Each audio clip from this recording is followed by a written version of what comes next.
Okay, we'll call the meeting to order. Will you please rise for the Pledge of Allegiance?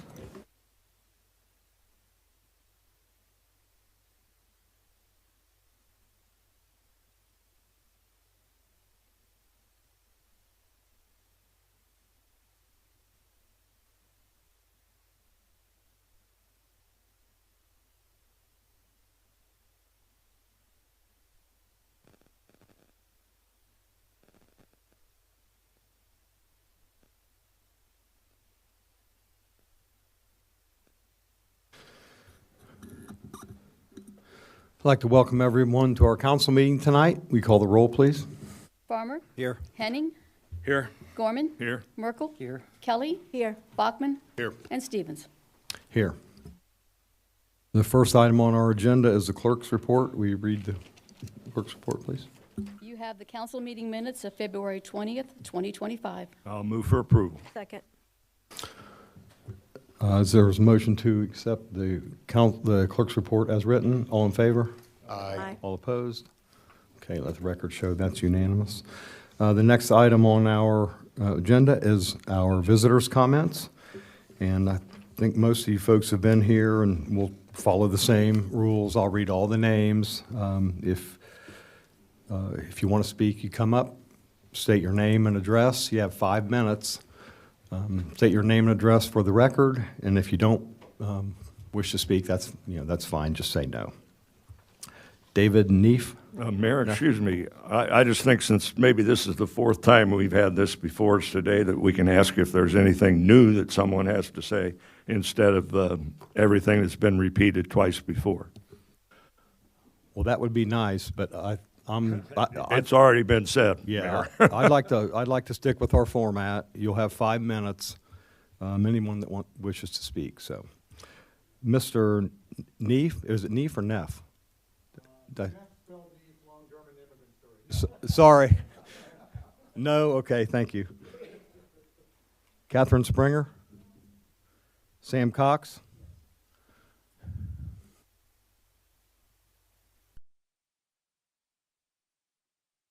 Hi, Sam Cox, 209 North Kimmel Road, Clayton, Ohio. Good evening, Mayor and council members and staff. Earlier this week, I was at an open public meeting where representatives of the Northmont School District made a presentation about the upcoming school levy. During the presentation, a statement was made by the president of the school board, and I quote, "The average number of students per classroom is currently 28. This is too many." Coming from the president of the school board, I take that as a fact, not hearsay. I would also like to comment on the city's statement that they were told the Northmont City School District that they could absorb the additional population of students generated by the proposed Warner Village. I believe this to be true. As a public school system, Northmont City Schools cannot arbitrarily turn students away that live within the school district due to class size. With the possibility of 500 or more students from Warner Village, this would put a huge strain on the school system's already stretched budget and quality of education. If I understand correctly, a tax increment financing, a TIF, is being offered for this development. From what Kevin explained at the city council meeting 2 weeks ago, and correct me if I'm wrong or I misunderstood, all property tax dollars generated within this development would stay in the development to support it. Basically, the rest of the city would not benefit from the property taxes of this development. I did a considerable amount of research to get a better understanding as to why the zoning in this area needs to be changed from RSD to PDD. From what I learned, it's a complicated issue due to the overlay of the Clayton Improvement District. In short, it does not allow a development the size of the proposed Warner Village without being zoned PDD. From what I can tell, this was self-inflicted by the city of Clayton at some point in time. One other concerning thing is the phrase single-family unit. That's thrown around quite a bit. This is not to be confused with a house or dwelling. One family can live in a single-family unit. However, there can be multiple single-family units within one building. That building may occupy the same lot size or smaller as a dwelling under RSD. One family lives in a dwelling. Keep that in mind.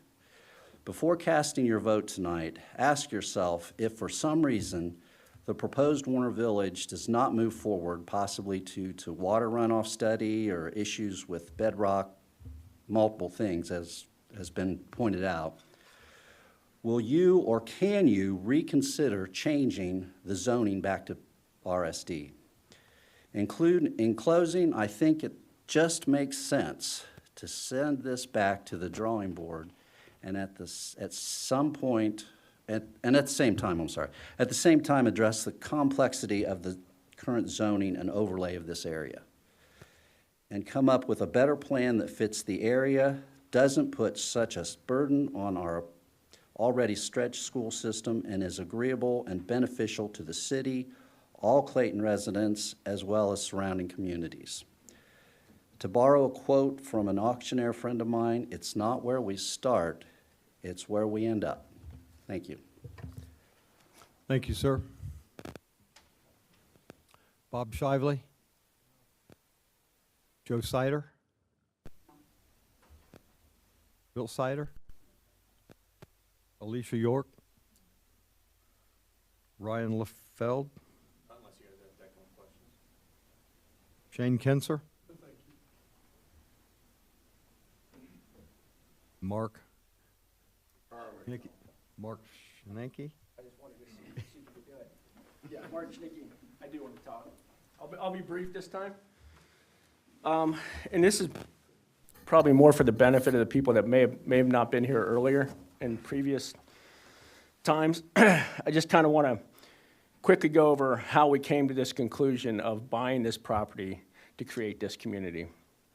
Plan Clayton, the future plan, use plan, comprehensive plan, was approved by City Council May 2018, which consisted of six of the current seven City Council members, all voting in favor of the adoption. The property zoning code designation for Warner Village is approved by 6 of the 7 City Council members on June 17th, 2001. A comprehensive plan implementation committee was formed and recommended the development of additional residential units in the designated areas shown on the comprehensive plan for mixed housing types, and also approved by 6 of the 7. So we took this information, we met with the city. We felt that it was a very viable development. We kind of pretty much followed exactly, almost within exactly what was asked for in this overlay and this zoning and this comprehensive plan. So,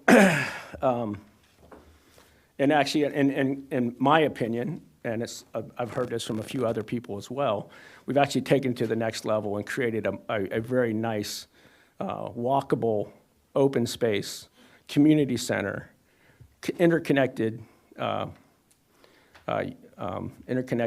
with other parts of the community. We're going to hopefully get a really good connection to the park. You know, all the things that I think this really should be. And I think in my mind, from the very beginning, I thought this was what I consider smart development. We're following the zoning. We're giving the city what they asked for. And really the only reason why we have to be up here doing this is because your overlay requires us to go PDD because it's larger than 5 acres. So that's a little bit of a challenge for us. And we really, but we do strongly feel this is the right community at the right place for Clayton, Ohio.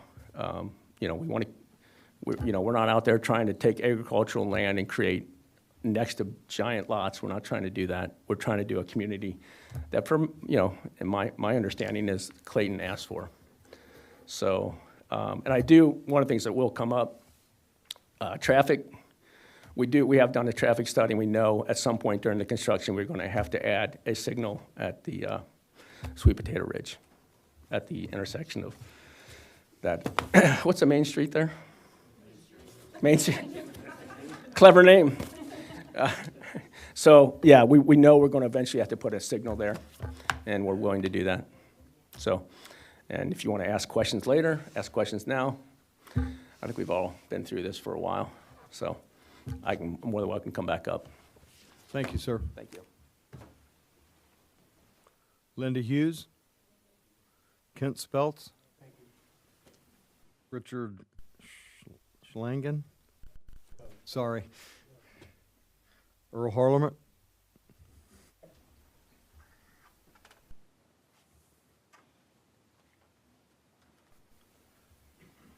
Earl Harlemert, C 420 Levon Court. I'm your Parks Director. If you missed the dance, you missed a great time. We had 80 people there dancing, having a great time for 2 hours. It was all free. Everything that we do with the parks is free. So it was a great time. A lot of people really enjoyed it. They all asked if we're going to have another one. We're going to have another one in the fall, and it's going to be boots and hats and belt buckles. So it'll be a Western style, but we'll be notified by everybody. It'll be listed in it and everything else. The other thing is March 15th, which is a Saturday, we're going to clean the parks. We're going to have people there at every park. We're going to try to pick up the lumber, the logs, and anything that's going to hurt a tractor or hurt a blade of a tractor, because our young fellows that clean the parks and do the parks are really good young men, and they do a great job. So we just like to help them out and help Randy out so he don't have to buy so many blades. So anybody would like to help, we'll be at the parks. I'll be at Westbrook. I'll have another lady at Northview, and I have another one down at Hardscrabble. So it starts at 9 and over at 11. It's 2 hours. All we do is pick them up and bring them up to a place and leave them. And Randy's crew will come by and pick them up. And we always have great weather. I wish it was this weekend, but we'll see what happens next weekend. Thank you. Earl. What's the date again? 9 to 11. I'm sorry, 9 to 11. Thank you, sir. Thanks for all the work you do for us. Derek Muncy.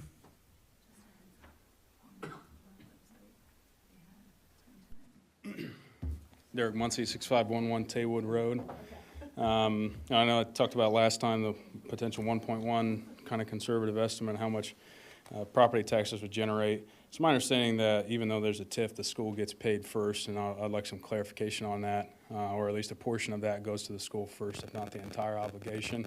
I can tell you how I got to that 1.1 million number, but I only got 5 minutes, and there's a few other points I want to hit. But that was a conservative estimate based on a $180,000 house right back here on Baldwin Hills. A large portion of funding for public schools in the state of Ohio also comes based on the census that you have at the students. I don't know if anybody in the crowd knows this, but the population at Northmont City Schools is on the decline. I think we're actually down below 2019 numbers or approaching 2019 numbers. The school is shrinking, and that's a concern for me because, as I said last time, the big reason why we stayed in this community was because I wanted to give my daughter more opportunities that I had, or in comparison to what I had.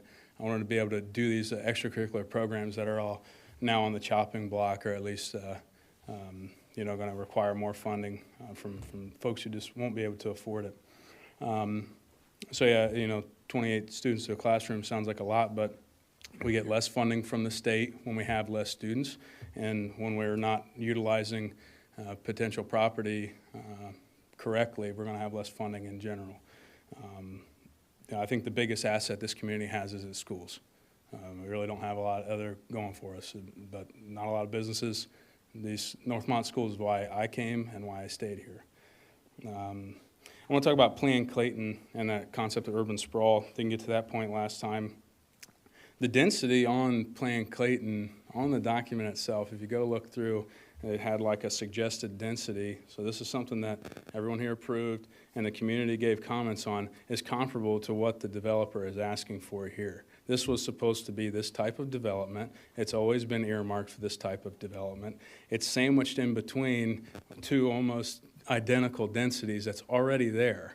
So now we're telling the neighbor, just because you bought the property to the south or to the north, that you can't have the same developments that are already existing in that neighborhood. And I think that's very important to note, because I agree, I'm from out in the middle of nowhere. You couldn't hit a golf ball to the nearest house where I grew up, and I do like that. That's it. But it's not the only aspect of this community. And if you don't want development out on Haber, if you don't want development elsewhere, we need to put it where there's already development. And that's what Plan Clayton that's what Plan Clayton suggested. And I think that's important, because when the Haber development came up, and I'm just using Haber as an example, there's been 4 or 5 other developments that have been shot down. But when that development came up, the complaint was, you're not following Plan Clayton. We spent all this money on Plan Clayton, and now you're not following it. And now the complaint is, we spent all this money on Plan Clayton, and you're trying to follow it. It doesn't make any sense. The argument can't always be, there's somewhere else better, there's somewhere else better, there's somewhere else better. Or we can't follow Plan Clayton, now we have to follow Plan Clayton. This has been in the works for a while.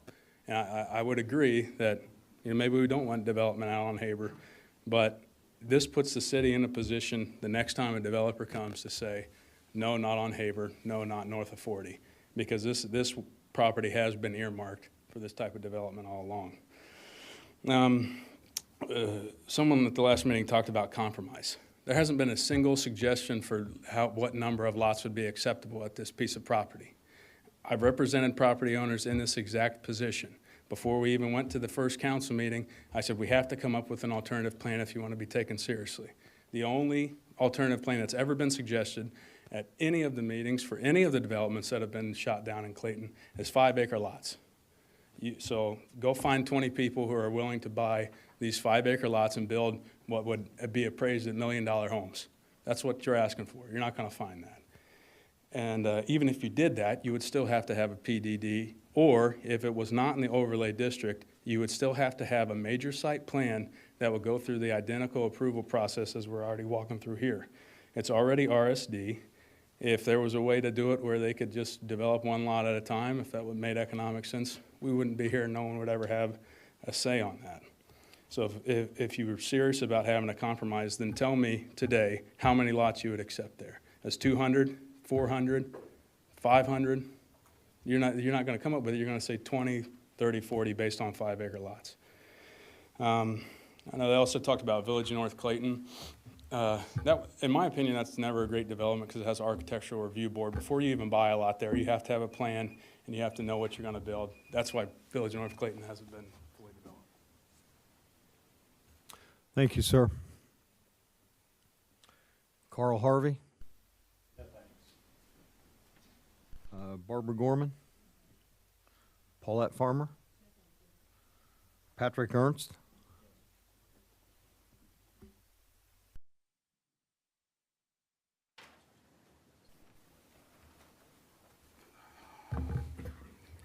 My name's Patrick Ernst. I'm at 455 North Main Street, Englewood, but it's a Clayton residence. Here we are again. So I'm not going to bore you guys with everything that I've talked about these past 3 meetings, Planning Commission, a couple of these commissions. However, I am going to ask that each council member consider everything that's gone on in these past few months in regard to this application, the comments that everybody has made, including those for and those strongly against. What I do want to bring up is the fact that I've heard repeatedly that there's a housing shortage. Well, I also know that there is a food shortage. And this is agricultural land. And if we continue to destroy agricultural land, we are going to be in a position where, yeah, we have plenty of population, we have plenty of housing, but how do we feed these people? That field has been historically a cornfield, soybeans and other products as they rotate those in. So I would say that they're not making any more land. And once this farmland is destroyed, you cannot go back. It cannot be reversed.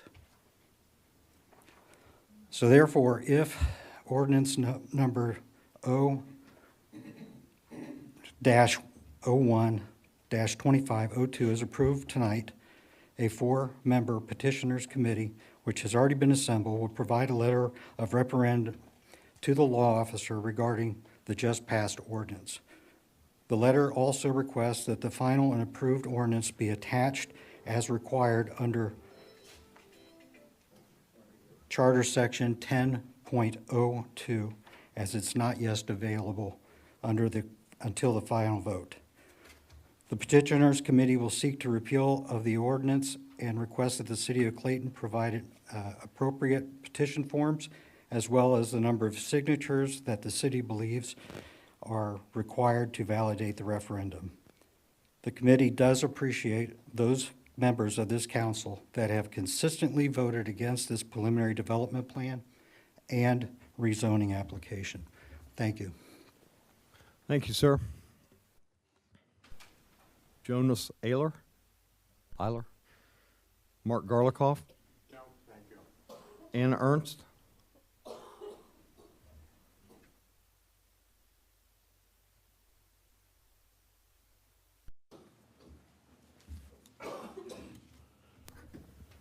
My name is Anna Ernst, 455 North Main Street, Inglewood, but the house is in Clayton. I appreciate your time. I'm going to try to say something that maybe hasn't been said before. I want to take a little step back and ask the question, what makes Clayton unique? You know, Dayton, birthplace of innovation. Ohio, heart of it all. What makes Clayton unique? Does Clayton have a tagline? Does Clayton have a mission statement? Where is downtown Clayton?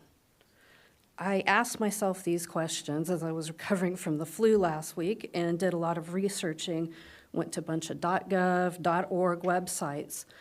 How do you grow a small city? You have to focus on what makes it unique. What's the heritage of Clayton?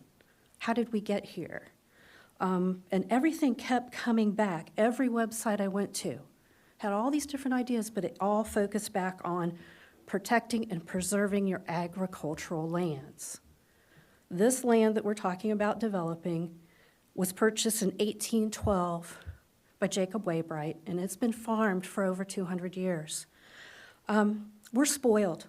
We're surrounded by farmland. So we think, oh, it's just farmland. It's not meaningful. It isn't worth that much money. How much of the earth is actually farmable land? Anybody want to guess? 10% of the entire earth is farmable land. Only 10%. And as my husband said, once you do away with an agricultural piece of land, you cannot retrieve that. So to me, this is worth fighting for. And it is my personal responsibility to say what I feel about this, and it's your responsibility as a council to say, wait a minute, let's take a step back. Can we protect this? And by doing that, can we give Clayton a name, a purpose, focus on our heritage? We're set up built by farmers. The Keep It Rural promise isn't just so that it's a quiet place for somebody to take a Sunday drive and relax. The people that asked for that promise in 1998 were farmers. They know the value of farmland. If you don't have farmland, you don't have food. You don't have food, you don't have people. That's civilization. That's just how it is. And I know this is, just a very small piece of land. But even the state of Ohio is, number one, agriculturally motivated. They have a Protect Our Farmlands office at the state of Ohio for a reason. When the promise was made in 98 to keep it rural, the farmers' compromise was develop south of 40, keep that north of 40. Rural, not just rural, but farmable land. Wouldn't it be really cool for Clayton to say, hey, we can support our own community because we have farmland within our city? Wouldn't that be something? And you can market that. There's things called rural tourism. You can market that. So there's a bigger picture here that maybe we ought to take a step back and say, wait a minute. There's bound to be other areas south of 40 that can be developed. I just think it would be very, very interesting to say, hey, Clayton, Clayton is that city that saved the farm.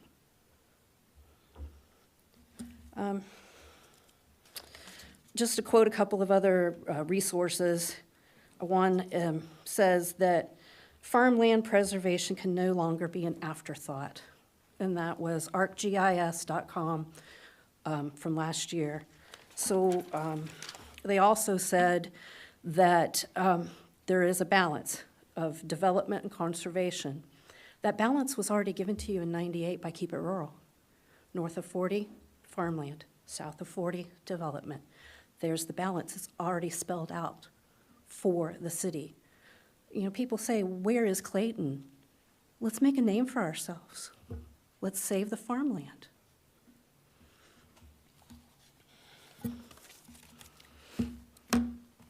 Any questions? I have 20 seconds. I just think it would be nice if we could focus on our heritage. Thank you. Thank you, ma'am. James Ray? Want to speak? Aiden Brown? Mr. Strunks? Nope. Chris Beal? Chris or Gloria? Von Stahl or Stock? Stahl? It only took me 4 weeks, I'm sorry. Sorry about that. Mr. Bias?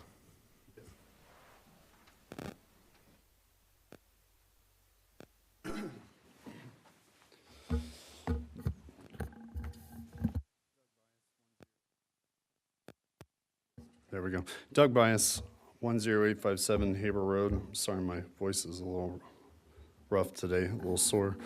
My comments are directed more towards the TIF aspect of this. Having really kind of dug into this over the last year or so, however long we've kind of been looking at developments in this area. It's kind of opened my eyes to a lot of things, especially with how these developments are being financed and funded in many ways. And for those who don't really know, tax increment financing is a public financing method that is used as a subsidy for redevelopment, infrastructure, and other community improvement projects. The original intent of a TIF program is to stimulate private investment in a blighted area. Anytime you do any research into this, it's always described as blighted areas, which I certainly don't consider our area. But typically, it's focused on blighted areas that have been designated to be in need of economic revitalization. A TIF is a tool used by municipalities to stimulate development in areas that would otherwise struggle to attract private investment. I think we've already come to realization recently over the last couple of years that we're not struggling to attract this development and private investment. It works by capturing the future increase in property tax revenues generated by a development project and reallocating those funds back into the project itself or surrounding infrastructure, essentially subsidizing the developer. While TIF can be beneficial in certain contexts, its necessity in an already attractive real estate market is highly questionable. Developers should be eager to invest here without the need for additional financial incentives. With businesses coming into the area around the airport and the D-Max plant in Brookville, the fundamental principle of supply and demand should drive development in this area. Therefore, offering TIF in a market such as ours may not only be unnecessary, but also inefficient in terms of allocating public funds. TIF can also exacerbate inequalities by diverting public funds towards already prosperous areas, neglecting neighborhoods that truly require investment to spur economic development and improve quality of life. In an attractive real estate market, directing public resources towards equitable development strategies and addressing infrastructure needs in underserved areas may yield greater long-term benefits for overall growth. So despite its intended benefits, TIFs can have negative effects, one being distortion of market incentives. A TIF can distort market dynamics by favoring certain developments over others, potentially leading to inefficient allocation of resources and overlooking genuine community needs. 2, risk of fiscal impact. TIFs can create fiscal challenges over the long term, especially if the projected economic benefits of a development project do not materialize as expected. There is risk that TIF projects may not generate anticipated tax revenues, leaving municipalities with budget shortfalls and potentially diverting funds from essential public services.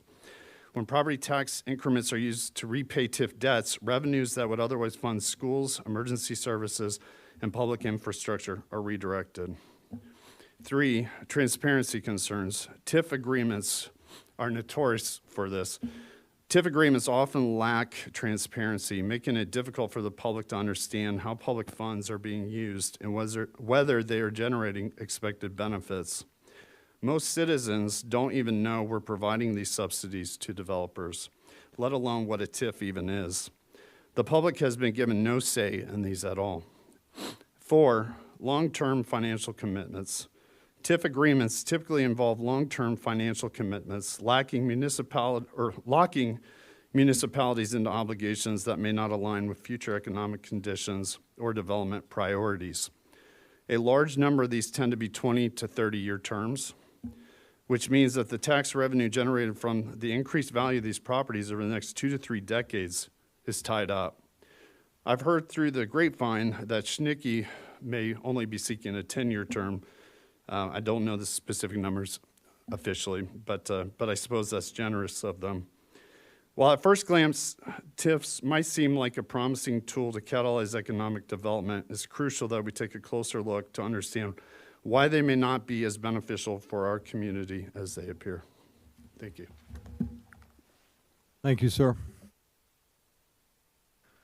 That's all the names I have on the list. Excuse me. Is there anyone that wants to speak? I just wanted to correct for Earl, online it's 10 to noon for the parks, instead of 9 to 11. I know I made a mistake. It's all right, I just wanted to help you out. Thank you, Alicia. It's 10 to 12. Is there anyone else that wanted to speak? Is that automatic, or is that something? Yeah. We're also not taking questions. You can comment if you want, but we don't take questions during this part. It's comments only. No, it's comments only, sorry. Okay. Gloria Fonfanastock, 10831 Putnam. My question to whoever, my comment is, I'd be really interested in knowing what in the TIF is it mandatory? Is it automatic? Did you request it? How much is it going to be exactly? And for you as the builders, is it something that you must have to go through with the building? Or is it just a nice thing to have just in case that, in other words, if they're going to do the building and all that, fine. Do we have to do the TIF as citizens and the committee? That's my question to whoever. That's like 5 questions, Gloria. I'm overachiever tonight.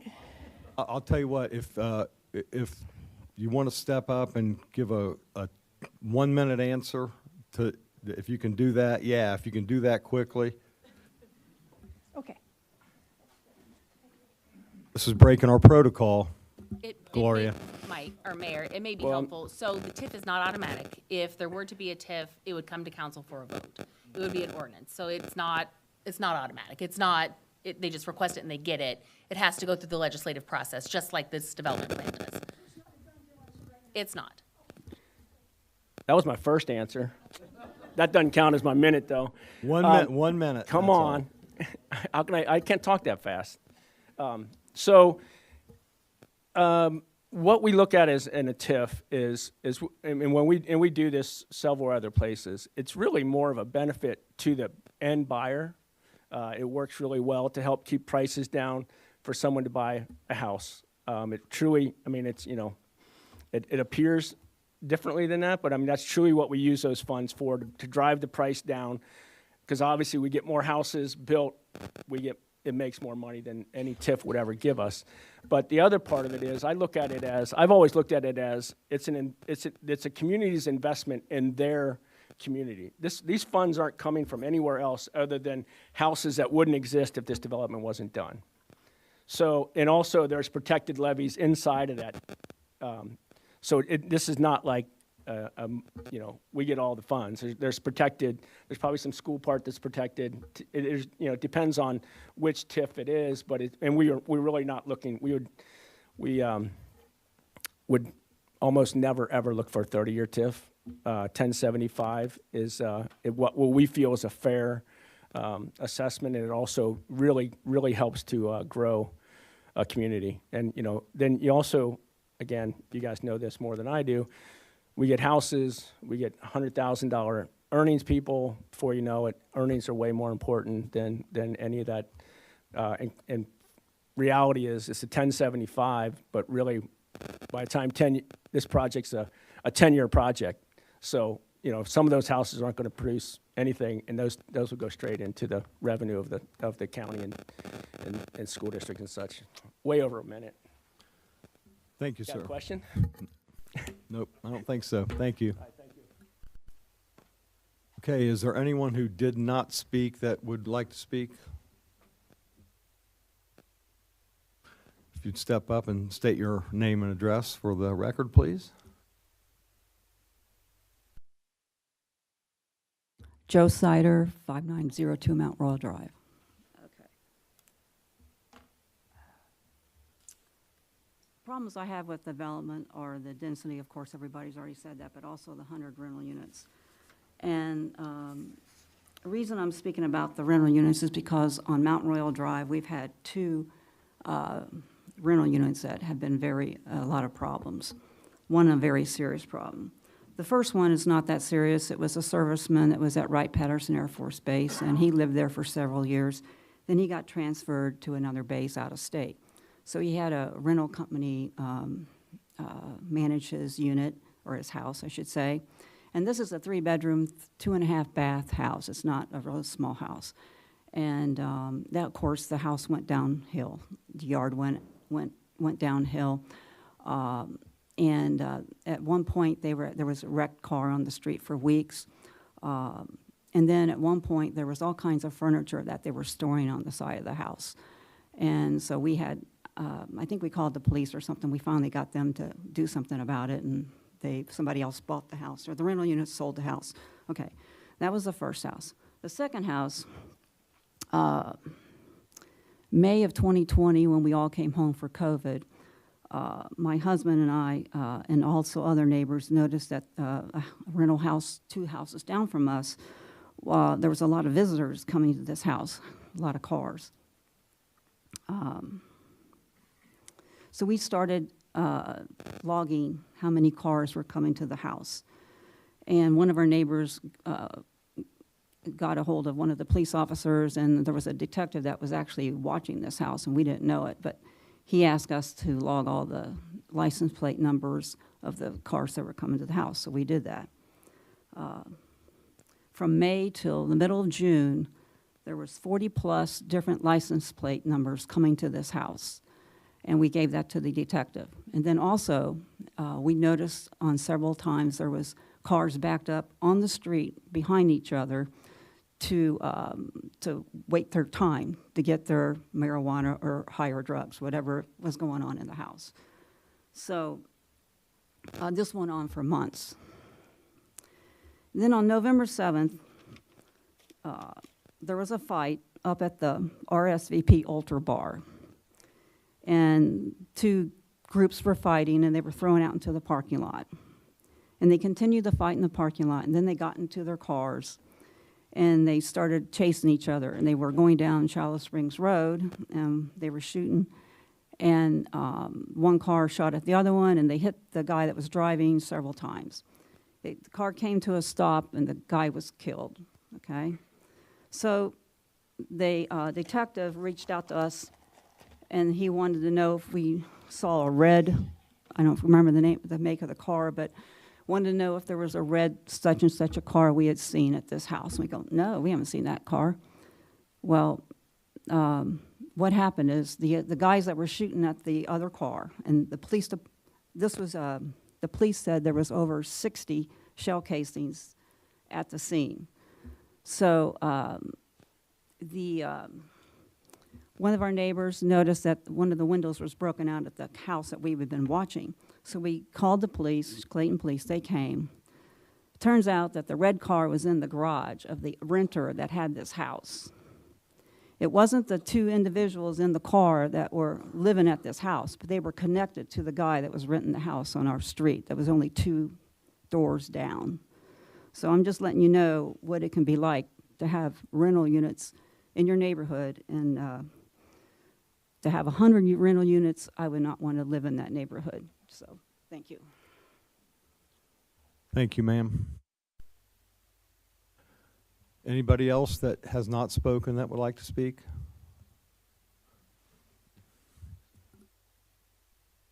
You state your name and address for the record, please.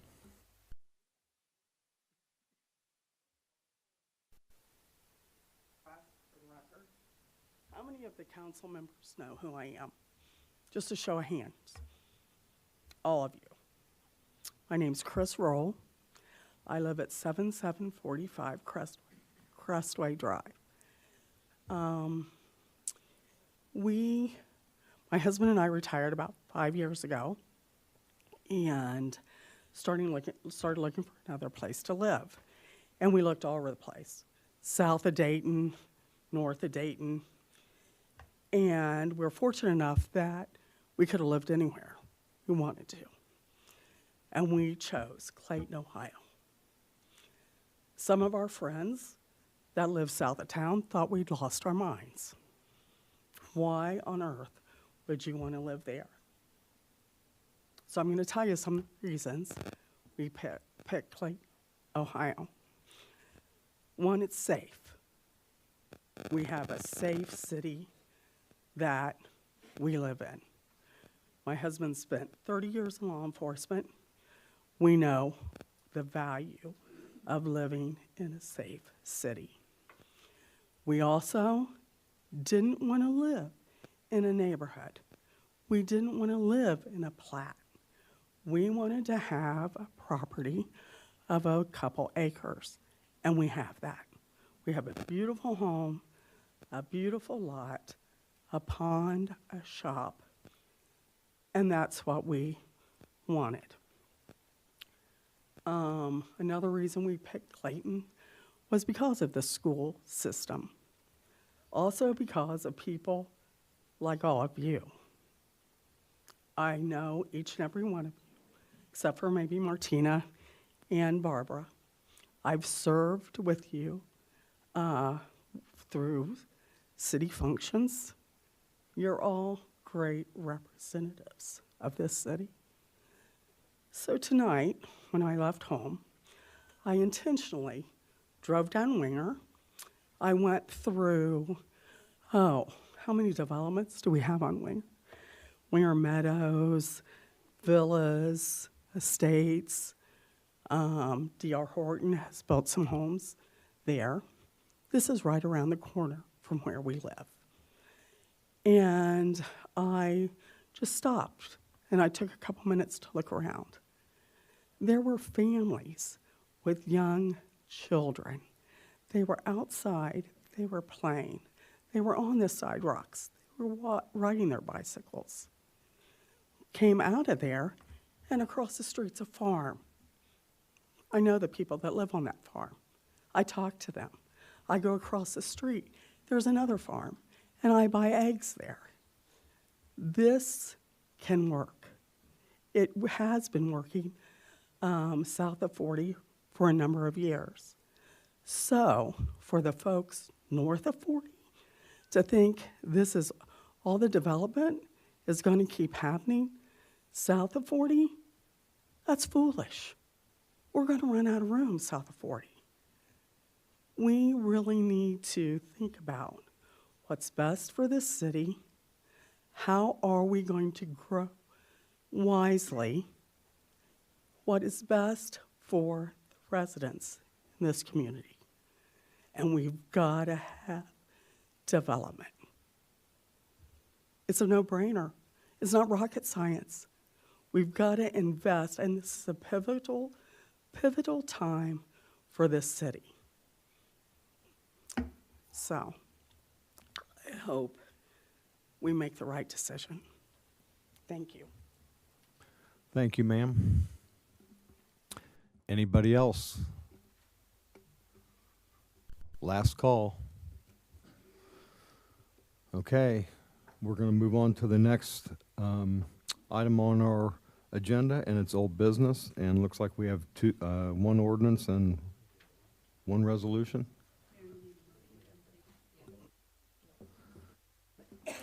And on the first ordinance, we'll need a motion to untable the ordinance that we tabled last week. So moved. Second. Motion to untable the ordinance by Mr. Gorman, second by Mr. Bachman. All in favor? Aye. All opposed? Aye. Okay, can we have a roll call, please? Farmer, Yes. Henning, No. Gorman, Yes. Merkel, Yes. Kelly, Bachman, Yes. and Stevens. Yes. So the ordinance has been untabled. Will you read the ordinance, please? Ordinance O-01-2502. An ordinance adopting the Planning Commission's recommendation to approve, with specified conditions, the application of SDG Warner Village LLC for a change in zoning from Residential Single Unit District, RSD, to Planned Development District, PDD, and to further approve the preliminary development plan for 183.1044 acres of property located near the intersection of Sweet Potato Ridge Road and Main Street, bearing parcel ID number M60-03-010-0001 within the city of Clayton, Ohio. Is there a motion? So moved. Second. Motion to accept the ordinance as written by Mr. Merkel, second by Ms. Kelly. Can we have a roll call, please? Are we not doing discussion? If not, I You have- would like to be you have something to recognized. say? Yep.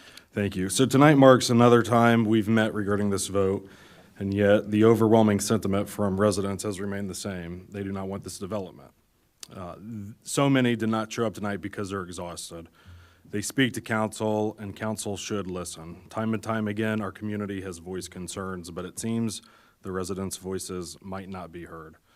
The added traffic congestion will be horrible. Our roads are already limited, and adding hundreds of new homes will only make that worse. Just last night, I received a call from a longtime resident who has never spoken out against this development before. I haven't talked to him about this previously. I actually didn't even have his number. And he told me he feels the city's losing its charm, and that the sense of community that made Clayton special is slipping away. He was heartbroken, and ultimately, he said he plans to leave. We are losing another good resident to probably Miami County or another surrounding county. This isn't just about houses, it's about preserving what makes Clayton home and special.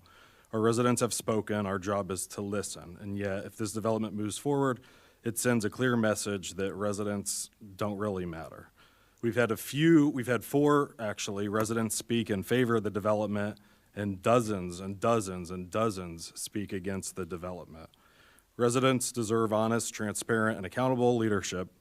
Council rejected this in front of a packed house in January. Without putting it on an agenda or publicly posting it, it was passed by reconsideration. I still believe that integrity for local government is respecting the wishes of residents. I wish the referendum committee much success on getting the signatures they need to put this on the November ballot so the residents can vote. Thank you. Anybody else want to add to that discussion or have your own comments? Yeah. Okay. I just want to add, I think this is the vote on this. There's been some talk about, well, you can always vote against it later. Well, later will be when the landowner has PDD zoning. And I think that the stakes are higher. And I think that puts the city at more risk to vote no at that point. That's my opinion. I'm afraid we'll get to that, and you'll want to vote no, and we'll get feedback on, well, we really can't at this point. So to me, tonight is the vote. That's all I got. Thanks. Thank you, sir. Anything else from the council? Okay, it's been properly motioned and seconded to accept the ordinance as written. We have a roll call, please. Farmer, No. Henning, No. Gorman, No. Kelly, Merkel, Yes. Kelly, Yes. Bachman, Yes. and Stevens. Yes. So the ordinance passes as written, 4-3. And the next item, we have a resolution. And we need a motion to untable that also. A motion on table. Second. That. Okay, So moved. Mr. Bachman made the motion to untable. I'll Mr. second. Mr. Farmer seconds. All in favor? Aye. Okay, it's off the table. And will you read that? Actually, we have two resolutions. Can I interject real quick? These are personnel matters, and I know you're going to hate me for this, but I'm wondering if we should go to executive session to give these folks a fair shake. We really can't discuss comparing resumes publicly. I'll second that. And we'll move that to the end of the meeting? Yeah. So the two personnel resolutions move to the end of the meeting after we've had executive session? Everybody okay? Do you want to vote on the executive session now, or do you want to wait till we get to that point in the meeting? I would suggest you wait until we get to that point in the meeting. That's fine. We'll do that at the end, so, everyone doesn't have to stay that doesn't want to. I appreciate that. So looks like we still have one resolution. Excuse me. One old resolution, correct? Untable that one also. Or is there a motion to untable that resolution also? So moved. Second. Motion by Mr. Merkel, second by Mr. Farmer to untable the resolution. And will you read the resolution, please? Resolution R 02-2520, a resolution amending Clayton Rule 4-7 pertaining to motions to reconsider. Any discussion on this one? So, way I kind of look at this, I can't find it in my page if you don't mind me looking at this, but this kind of, with basically making this that a reconsideration has to happen during the same meeting, the way I'm reading this, it kind of takes it away without taking it away. How I'm looking at it, the purpose of a reconsideration and within Robert's rules is, some time to do it here, and we typically have, 2 or even sometimes more, weeks in between meetings here. So, my plan, I don't plan on voting in favor of this here. This wouldn't need to be, and this can be done at the next meeting if it doesn't pass. I would be much more comfortable, and kind of what I said the last meeting, like a timetable of this would be, if a reconsideration passes, the topic that it is on, the resolution or ordinance, has to be automatically tabled to the next meeting. So it basically cannot, like for instance, back in, back when when the reconsideration happened for this one here, instead of us voting that ordinance coming back up that same meeting, then it would automatically have to go to the next one. Make a motion, we reject this resolution. Do I get to say counter? Yeah, and I had a question for We can still Martina. discuss. So Martina, I had a question. So Councilmember Bachman just said, per Robert's rules, a motion to reconsider allows a group to revisit later. But what I'm looking at in regards to Robert's rules, it says, in Robert's Rules of Order, a motion to reconsider allows a group to revisit a decision made during the same meeting or the next day in a multi-day session. It must be made by someone who voted on the prevailing side of the original vote and requires a majority to pass. So technically, it'd be the opposite of what Mr. Bachman said in regards to what actually is Robert's Rules. I know what you're saying with Robert's rules, and that's correct. I remember reading that myself. What our current rule says is not consistent with Robert's rules, so what the rule says in council rules overrides the Robert's rules, unless the rule is silent. If the council rules are silent, then we go to Robert's rules, because the council rules say, let me get the page, unless they conflict with these rules or the city charter, Robert's Rules of Order shall be followed during council meetings.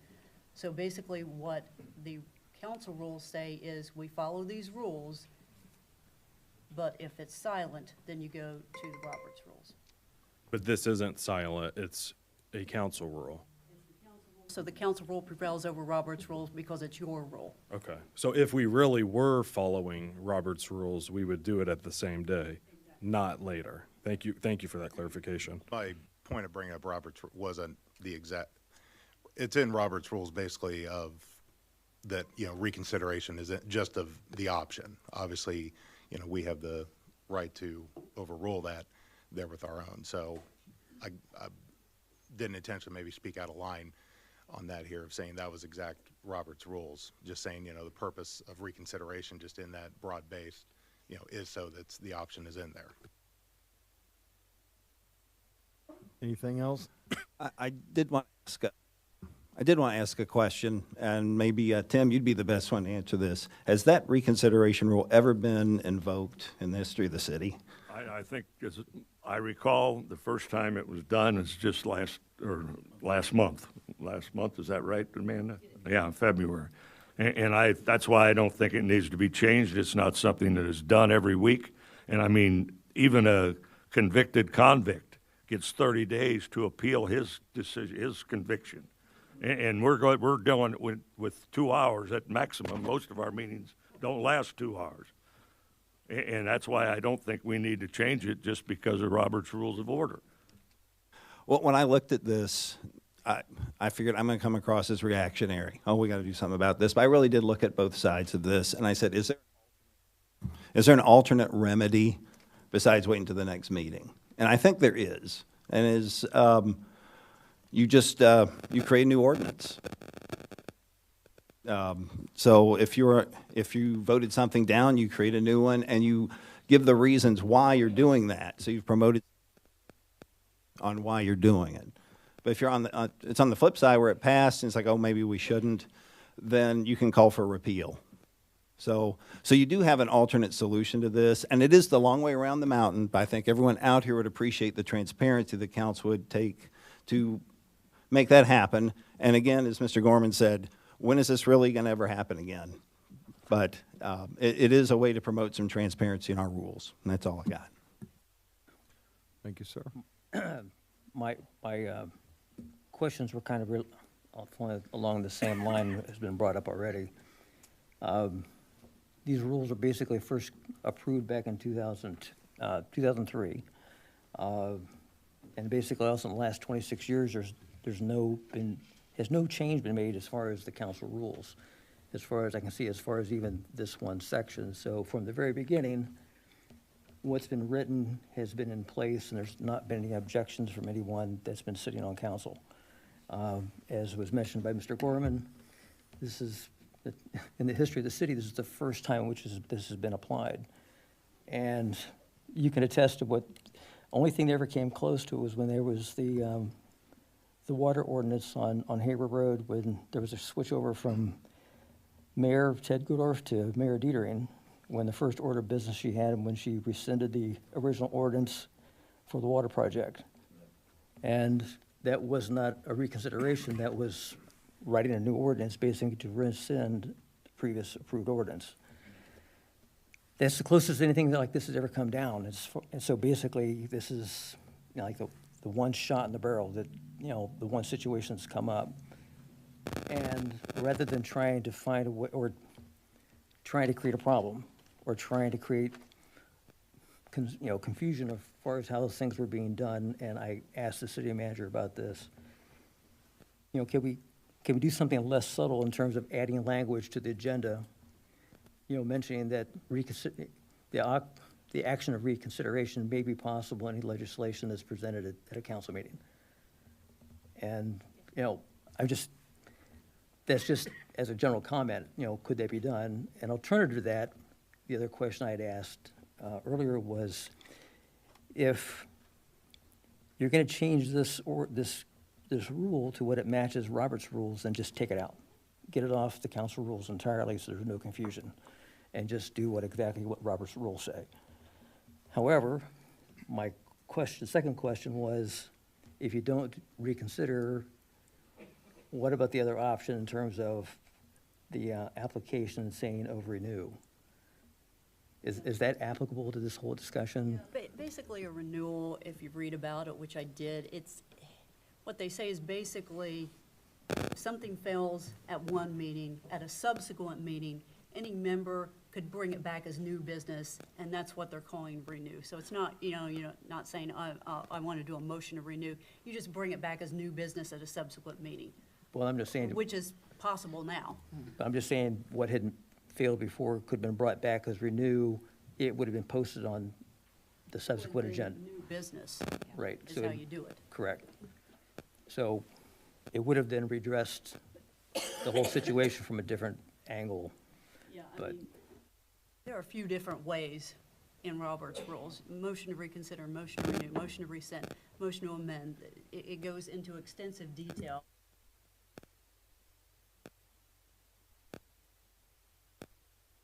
So, to answer your question, yes.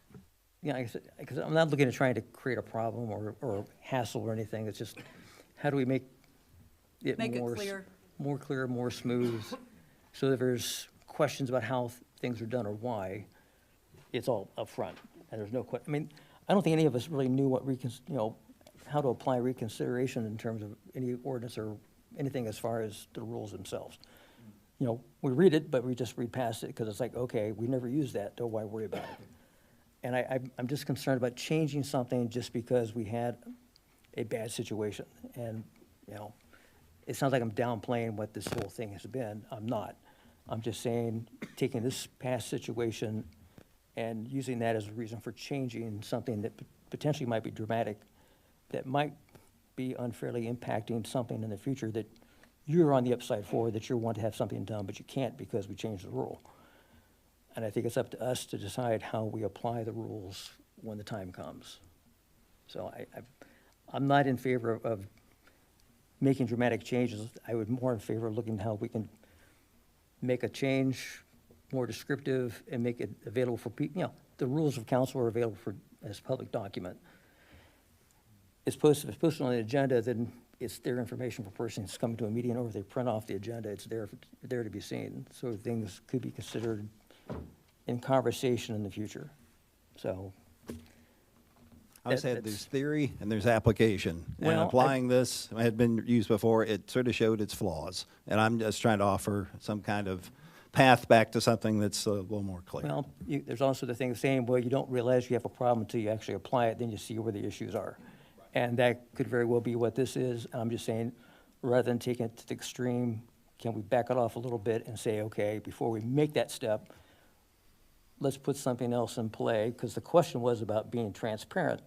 If we do something to make it more transparent, does that address the concern? Now, I will add, and Martina can verify this, I went through an initial iteration of this where I added some wording where a member of the prevailing side, if they wish to reconsider, they have to give council 2 days' notice. And that would be written, so that they know it's coming and they're not getting blindsided at the meeting. And then hopefully it'd make it to the agenda if it was soon enough. Well, that was something I'd written here, but I hadn't brought it up. It's like, I wouldn't say 2, I'd say 3, because you'd want the city attorney to give chance to write something to make it presentable. Some number of days, right. There is a motion on the table to reject the resolution as written by Mr. Gorman. Is there a second? I'll second. Second by Mr. Bachman. All in favor? Aye. All opposed? No. Abstain. Okay, so the motion fails 5-1 with one abstention. Motion is approved, I'm sorry. Yeah, roll call. Farmer, No. Abstain. Henning, abstain. Gorman, Yes. Merkel, To reject, yes. yes. Kelly, Yes. Bachman, Yes. and Stevens. Yes. And following up on this, can we have a way of revisiting this and come up with other language to try to apply to? Yeah, I mean, if you, I'll let Amanda, but you can have a workshop if you want to do that. I mean, the rules allow committee appointment to discuss it and bring recommendations to council. So that's a couple ideas off the top of my head as to how you could do it. That's up to you guys. I don't, do all 70 want to get involved in doing this, or? I'm open to keeping it open for discussion going forward. We have a workshop coming up, don't we? We do. At the next, I'm going to request a workshop for the next meeting to talk about the active transportation plan. But I can include it in my next city manager's report if council would like to discuss it at that point. I can also work with Martina to draft language to potentially put on the bottom of the agendas to make sure that the public knows that council rules do allow for reconsideration should one of the council members on the prevailing side decide to bring it back to the floor. Yeah, I just don't want renew and reconsider to come in conflict with each other.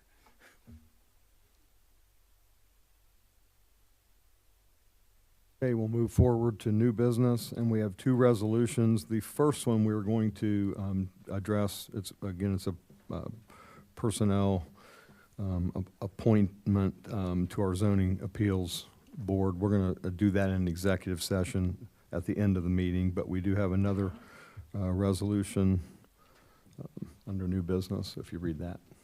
Resolution R 03-2522, a resolution authorizing the city manager to accept the bid of and enter into an agreement with J&M Services of Miami Valley LLC for specified 2025 concrete curb, gutter, catch basin, and related work in an amount not to exceed $260,000.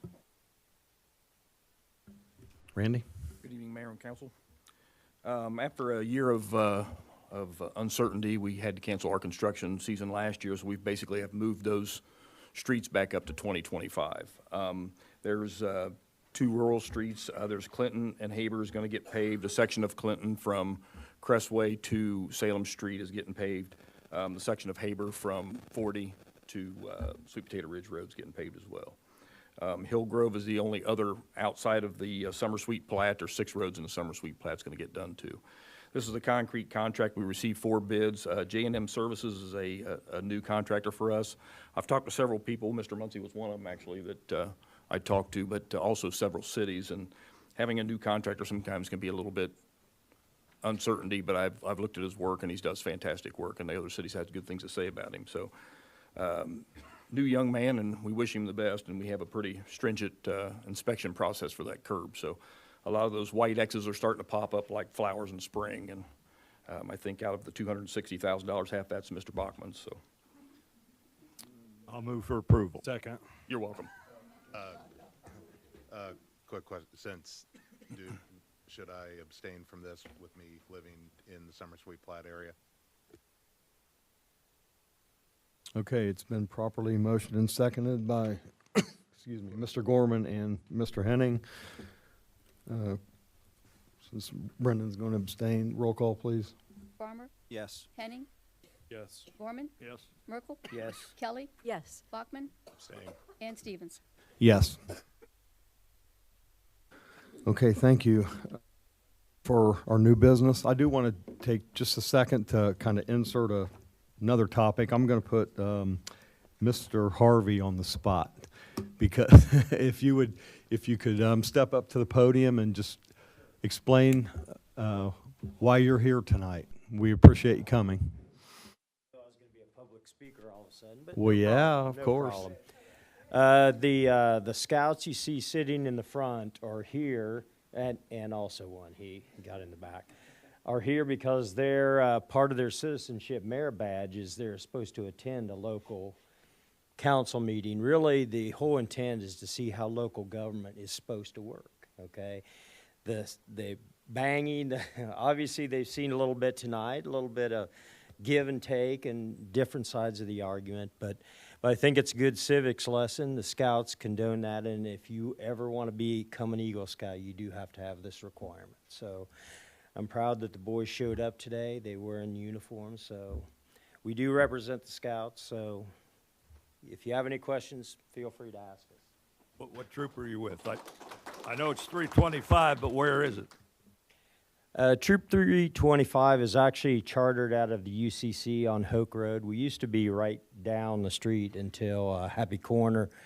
They got back their building, so we had to move down to UCC on Hoke Road. So the good news is, you know, for me, scouts supported by churches is always a good thing, because a scout is reverent at one point in time. So, but for us, 325, again, we're one of, I think, the only 3 troops. There's another girl troop, 55, has a counterpart that's a girl unit, and I think there's going to be another one built in the local area from 246. I don't know how they're going to use their designation, but for those of you who don't know, Scouting is now called Scouting America. So it is to appeal to boys and girls. So you can judge that for what it is. We do teach the same citizenship skills, so I would expect that sometime there'll be girls in the audience also wearing the same uniform.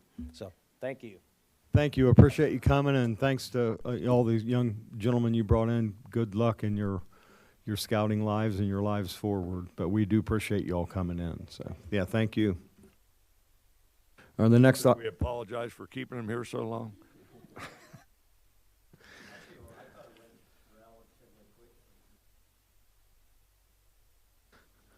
the next item is our city manager's report. Good evening, Mayor and Council. Just a few items for you this evening. One, just a reminder that the Easter egg hunt is Saturday, April 12th, 2025. It starts promptly at 9:30 a.m. at Meadowbrook at Clayton. We're happy that that's back for this year. The Easter Bunny will be there. It'll be a good time. I hope everyone can show up. So in your packet, you have the draft active transportation plan. So in late 2023, the city of Clayton was awarded a grant for an active transportation plan through the Ohio Department of Transportation. Tool Design worked with the community and with a committee made up of some council members and residents. And we finally have that draft plan. So I am requesting a brief work session on March 20th at 7 p.m. to go over the active transportation plan before staff asked for council's acceptance. So if that's fine, we'll get that scheduled. The Montgomery County Solid Waste Management District, if you remember a couple months ago, I had put in their executive report, and they were having a public comment period through January 21st. That public comment period has closed, and they are asking that cities ratify the plan. Trying to find his name here, I'm sorry. Mr. Minor, who is the director there, has requested to do a brief presentation at the April 3rd, 2025 City Council meeting, not a work session, just a special presentation at the beginning of the meeting to explain to council what the new plan is and then to ask for the ratification. So Hoke Road widening, right-of-way acquisition, we have that. That's coming down the pike. That number is quite large. Randy was able to apply for additional funding, and we were granted this is for the, not Hoke Road, it's the Westbrook Roundabout. Additional funding for that for construction engineering at $179,000 from ODOT. So they're going to fund that additionally. So the construction costs that were going to be split between the city of Clayton and the city of Trotwood is less now. And then for the Hoke Road widening, Mr. Sanders did apply for additional funding for that project as well, and we haven't heard back yet whether or not we'll be getting that funding. And then just a reminder that there is tax help available. The first one was held today in these chambers. So the taxpayer assistance schedule has been finalized. The dates are Tuesday, March 25th, 2025 from 9 a.m. to 3 p.m., Thursday, April 10th, 2025, 9 a.m. to 3 p.m., and they are held here in person in council chambers. You do need an appointment for those. You can get that by calling Eric Hine at 216-857-3174 or Michelle Jordan at 216-857-7382. And if you can't remember those numbers, you can always call the city building and we can get you in contact with them. And I do believe that is all I have for you this evening. Any questions or comments for the city manager? Okay, then we will move on to the council comments. Mr. Bachman, we'll start with you. Nothing to add to that, Mr. Mayor. Thank you, sir. Ms. Kelly?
Thank you, ma'am. Mr. Merkel? Just a couple of things here. I wasn't going to have a bunch of things, but just want to keep it short. Last week, Mr. Gorman and I had attended, woo-hoo. Mr. Gorman and I attended the First Tier Consortium meeting that was held in Moraine. What? The First Tier Consortium, first suburb. Anyway, the person who gave the presentation at the First Tier meeting, the First Tier Consortium is the surrounding communities around the city of Dayton. There's 12 different communities that are part of this group. To get together once a month to kind of talk about common issues and situations in their communities representing Montgomery County. At this meeting this last time, Chris Kirshner, President and CEO of the Dayton Chamber of Commerce, came and gave a presentation on the NATO presentation meeting that's going to be in Dayton on May 21st to 26th. And essentially, if you're going to be planning on going through Dayton on any one of those 5 days, good luck. Because basically downtown Dayton's going to be on lockdown. To get around Dayton, you're probably going to have to go around town versus through town.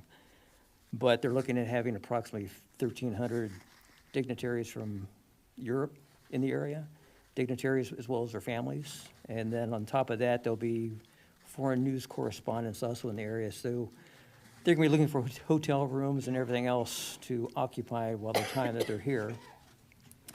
And security is paramount in terms of what they're trying to put together, because the comment was made last year in Montreal, things really got out of hand and it cost them a small fortune to redo the city after the protesters left.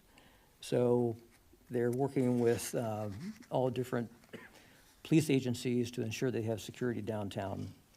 Now, what brought this into Dayton was Congressman Turner's office to start this, so we can thank Mike Turner for essentially bringing Dayton into the focus of the world again. This is the 30th anniversary of the Peace Corps, the Dayton Peace Accord that was done back to end the Bosnian War 30 years ago. So what that might also bring is the current Secretary of State into town, and it also might bring Bill Clinton into town. And there's a remote chance it also might bring the President of the United States. So if that happens, definitely everything gets locked down. But it's just something in the community to keep in mind of in terms of what's happening in the world and in our area. And in the state of things now, I mean, it's important to see what's going to happen coming from this meeting. The second item, today through the Ohio Municipal League, we all probably got an email from the Ohio Municipal League. And what they were saying, they were asking for people to give testimony in opposition to Senate Bill 104 and House Bill 109. And while these numbers really don't mean anything unless you know what they pertain to, it pertains to limiting the community's rights in terms of limiting short-term rentals in the communities. And Senate Bill 104 said reintroduce legislation that seeks to prohibit seeks prohibitions on local regulations on short-term rentals such as Airbnbs and VRBOs. The House bill does comparable things. The legislation prohibits local governments from outside prohibiting short-term rentals, creating a lottery system to determine eligibility for operate a short-term rental, using zoning laws to prohibit short-term rentals, restricting number of tenants in an individual to operate, and requiring the owner of a property to occupy a short-term rental. The problem with this is it basically takes home rule rights away from communities to make decisions as far as how our communities grow.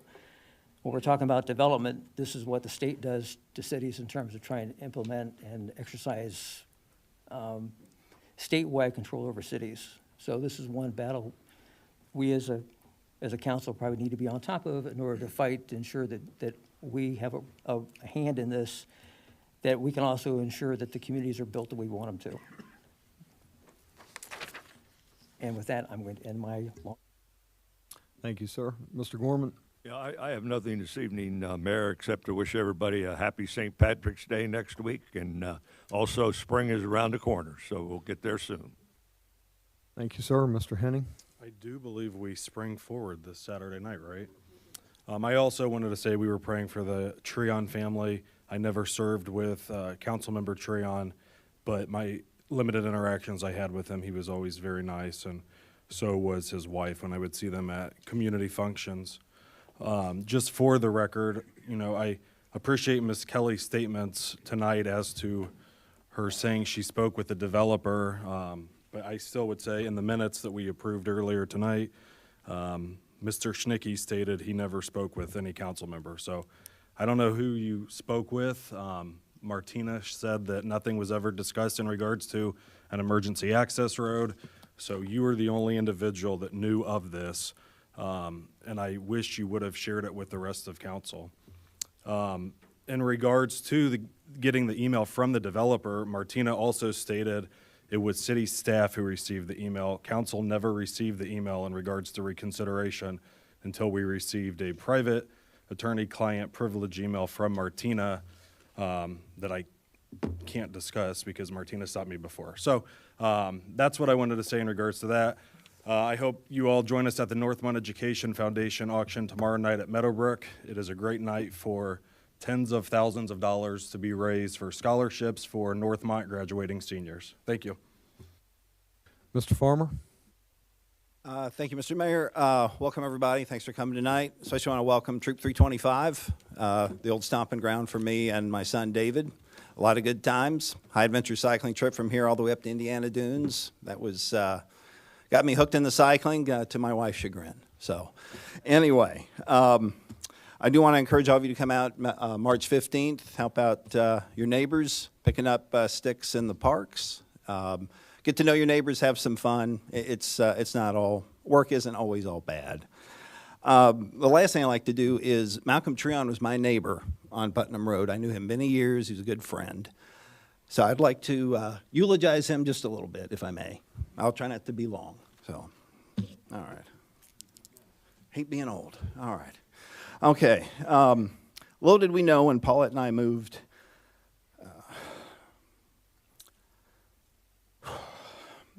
back here from an Air Force assignment in Virginia in late 1998. Our next door neighbor was the realtor selling the house we purchased on Putnam Road, Malcolm Treon.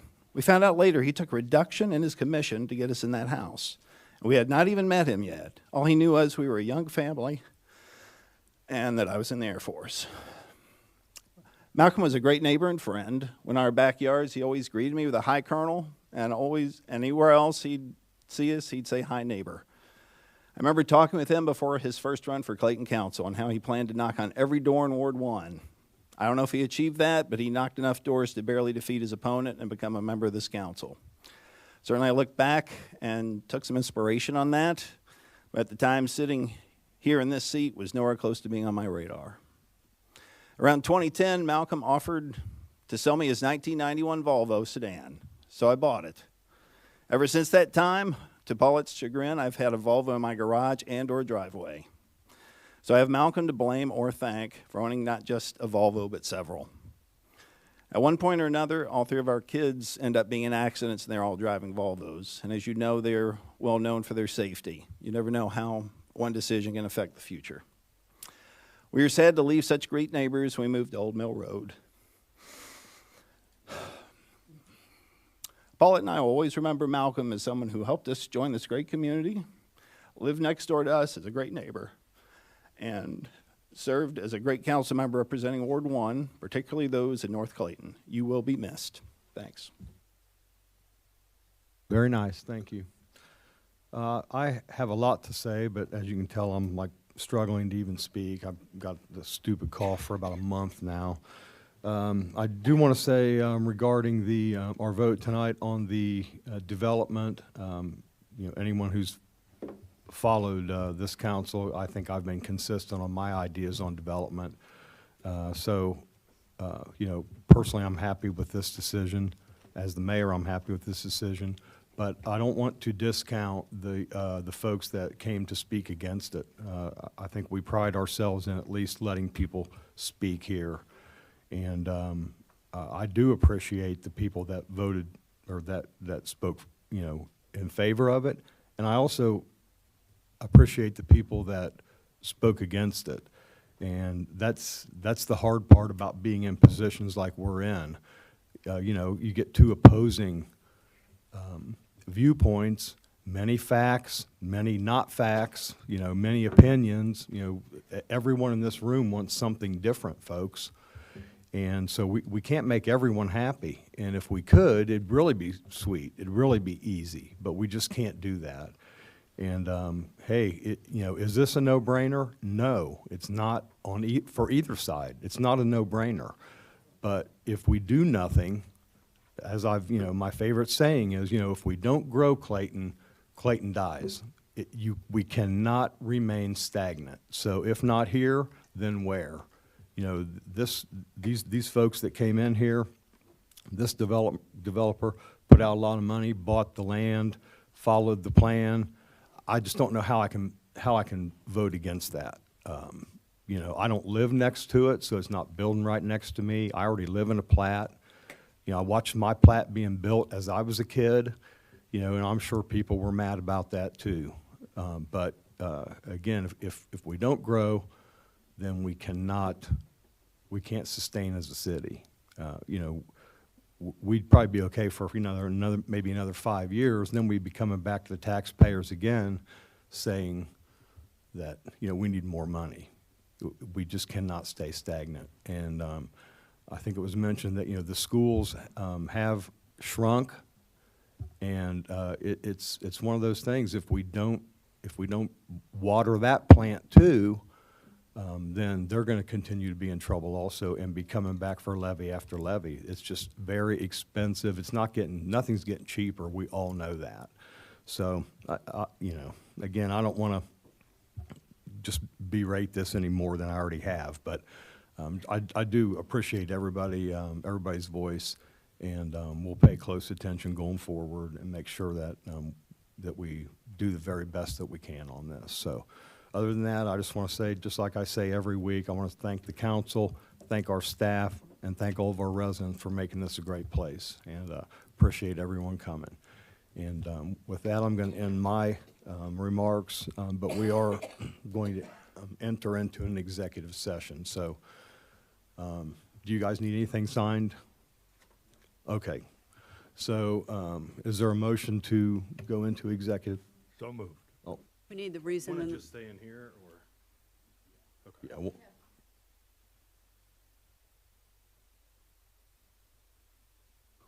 Yeah. Yeah. What we're going to do, if anyone wants to stay, obviously you're welcome to stay. We're going to go into executive session. When we come out, we'll have the announcements. Yeah. So anybody that wants to stay, please stay, and we'll leave, and, you know, I'll move we'll for be a right short back. executive session. We have this, the reason is to consider the appointment of public officials pursuant to Ohio Revised Code 121.22G1. I second. Okay, the motion's been properly made to go into executive session by Mr. Gorman, second by Mr. Henning. All in favor? Aye. All opposed? Roll call, please. Farmer? Yes. Henning? Yes. Gorman? Yes. Merkel? Yes. Kelly? Yes. Bachman? Yes. And Stevens. Yes. So we're in executive session. Anyone that wants to stay, stays, and if you don't, then we do appreciate everyone for coming tonight.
I'll move to go back into regular session.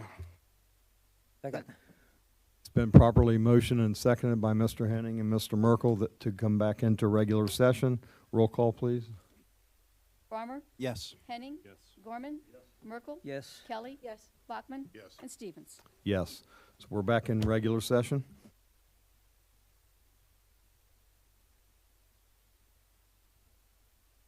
We're going back to old business, and is there a motion for the BZA? Read the title. She has to read the title, which is Resolution 02-2517, which is the Tax Board of Review. That was the first one. It's Resolution R02-2517, a resolution appointing a member of the local Board of Tax Review. I'd like to Move to- not, I'd move to approve Mr. Mark Garlikov. second? Okay, the motion has been made and seconded to appoint Mr. Garlikoff to the tax, or the BZA? Tax Board, I'm sorry. Tax Board. All in, roll call? Farmer? Yes. Henning? Yes. Gorman? Yes. Merkel? Yes. Kelly? Yes. Bachman? Yes. And Stevens. Yes. And will you read the second appointment? Resolution R03-2521, a resolution appointing a member to the Clayton Board of Zoning Appeals. Wanted Mike Greer to be appointed to that position. Second. Okay, it's been properly motioned and seconded that we appoint Mike Greer to the BZA. We have a roll call, please. Farmer? Yes. Henning? Yes. Gorman? Yes. Merkel? Yes. Kelly? Yes. Bachman? Yes. And Stevens. Yes. And let the record show that's unanimous also. I'll move for adjournment. Second. It's been properly motioned and seconded that we adjourn. Any discussion on that? Nope. All in favor? Aye. All opposed? Okay.